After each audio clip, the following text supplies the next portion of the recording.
Hi, my name is Dean Paul Deniston, and today we'll be replacing the controller on our E Prime. This is a pretty easy process. It should take you approximately 20 minutes from start to finish. You will need the following tools: a Phillips screwdriver, a 3mm Allen wrench, two 5mm Allen wrenches, and some double-sided tape. This process can be completed in 4 easy steps. Step 1, removing the front wheel.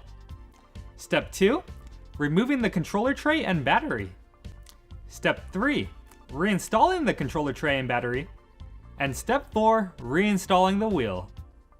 As with working on any electric product, always make sure to turn off the power before you begin. Now we're going to flip the scooter as the components we're working on are on the bottom.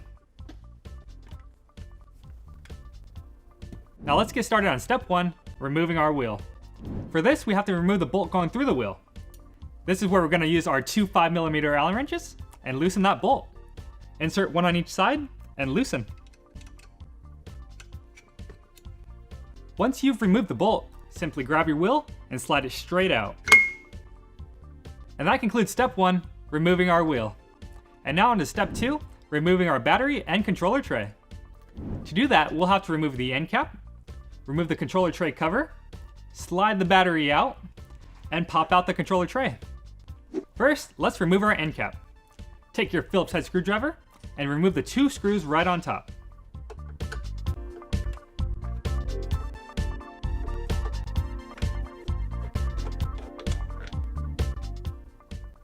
The screws are out, now slide your end cap straight out.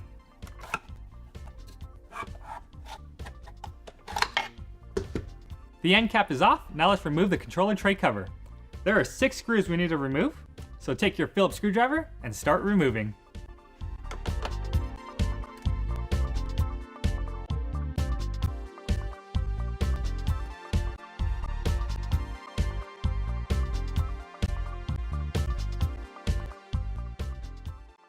The 6 screws are out, now you can remove the cover by lifting from the bottom. And set it aside. Now let's move on to removing the controller tray. To do this, we have to disconnect all the wires to the controller. You don't have to worry about keeping track of what plugs where, as they all only plug in one way.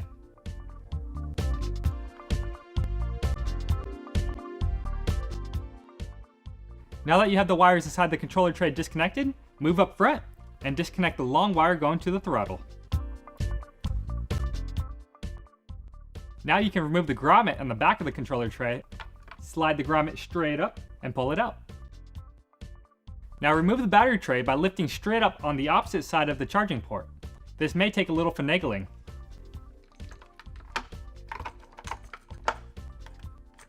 Once you got that side out, slide the rest of the tray out gently and pull the wires for the battery out the hole and slide the throttle wire all the way down along the battery. The controller tray is now out, but before we can install a new controller, we have to remove the battery so we can route the wires to the controller. So take your controller tray and set it aside. To remove the battery, we have to first remove the bracket and the rubber grommet. Take your 3mm Allen wrench and remove the 4 screws holding the bracket on. There are 2 screws on each side and 2 in the middle.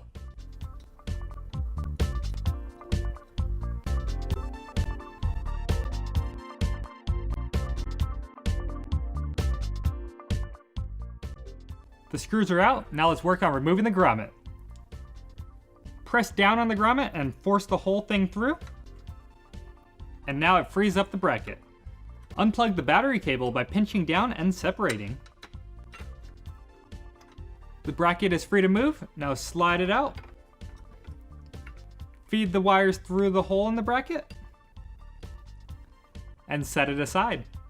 Now the grommet can be lifted through with ease. Pull the wires out of the grommet and set it aside. Next, feed the wires back through the hole in the frame.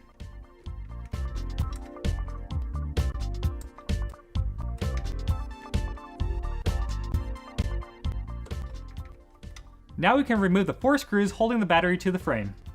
Take your Phillips screwdriver and remove the 4 screws.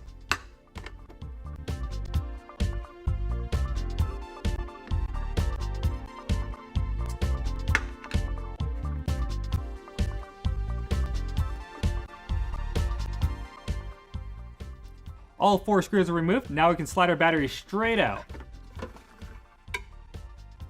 And that concludes step 2, removing our battery and controller tray. And now on to step 3, installing our new controller and reinstalling our battery. Take your brand new controller. Remember, only use genuine Razer products. Take your double-sided tape and apply it to the bottom. Now take your controller with the tape and set it in the controller tray. Press down gentle but firm. Take your controller tray. The cable should be running out of the back and along the side. Feed the cable all the way through and grab onto it. Now before we can set the controller tray all the way in, we have to insert the battery. Take your brand new battery. Make sure you only use genuine Razer products. Slide in the side with multiple wires first. Gently slide the battery down. Now from the bottom, grab the wires coming from the battery and slide them through the hole in the controller tray.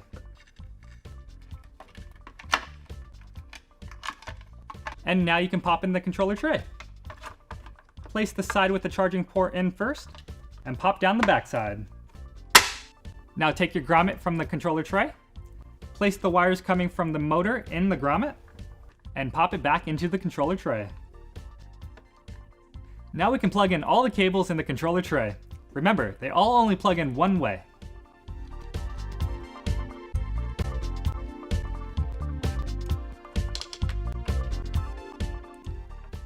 The controller is now all plugged in, so let's take our controller tray cover, set it on top, pop it into place, and screw it back together.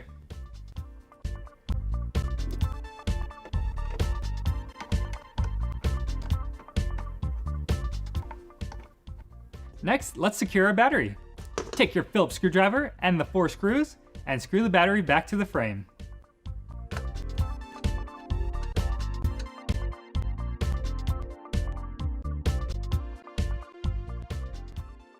The battery is now secure, so let's take our bracket and slide it in.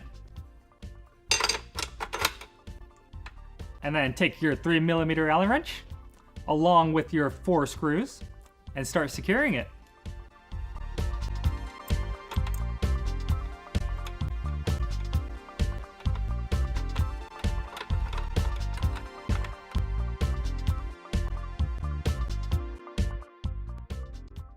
Next, feed the wires back through the frame.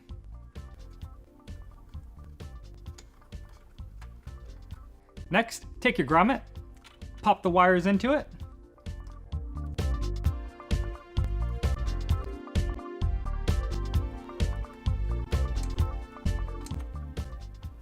and pop it through the hole.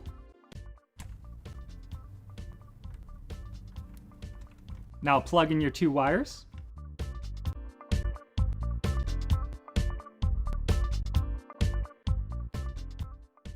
Tuck the wires in nice and neat.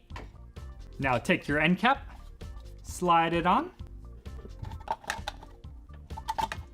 With the end cap on, now take your Phillips screwdriver and your screws and secure it.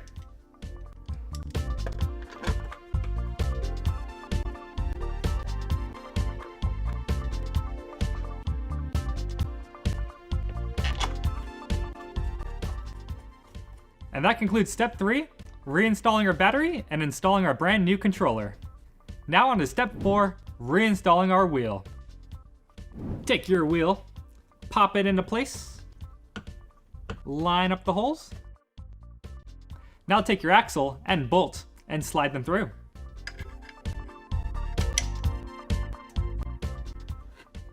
And with your 2 5mm Allen wrenches, secure it down.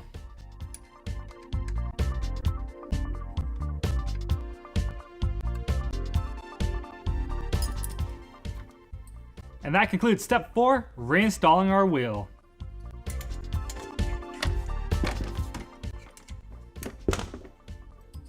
Now turn on the power and make sure it works. I hope you found this video helpful and informative. But if you are still having any troubles or complications, please feel free to visit the customer support section on Razer.com. Gotta go, Buffalo.